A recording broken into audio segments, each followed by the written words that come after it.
یہ نظم بھٹو صاحب کی موت کے حوالے سے یہ لکھی گئی، اور بھٹو صاحب کی موت کے بعد اسے ادبی حلقوں میں بہت پذیرائی حاصل ہوئی۔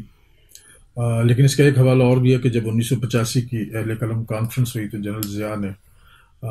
اس نظم کے کچھ اقتباسات پڑھے، اور جعفری صاحب، اختر حسین جعفری صاحب، رحمان ندیم قاسمی صاحب جو پہلی صفوں میں وہاں پہ کرسیوں پہ تھے، انہیں باقاعدہ ہریس کیا گیا، انہیں جان سے مارنے کی دھمکی دی گئی، بلکہ یہاں تک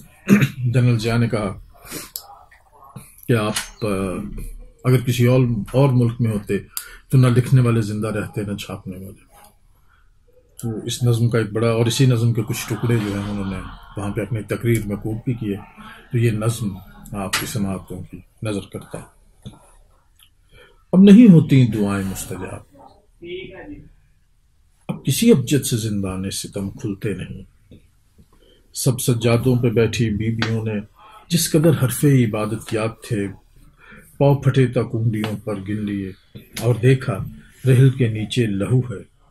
شیشہ محفوظ کی مٹی ہے سرخ، سطر مستحکم کے اندر بست و در باقی نہیں۔ یا الہی،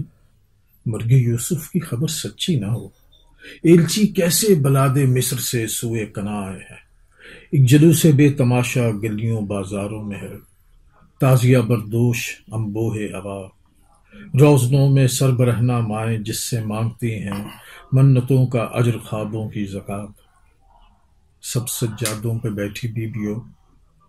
اب کسی ابجد سے زندان ستم کھلتے نہیں،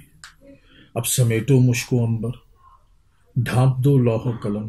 اشک پونچھو اور ردائیں نوکے پا تک کھینچ لو، کچی آنکھوں سے جنازے دیکھنا اچھا نہیں۔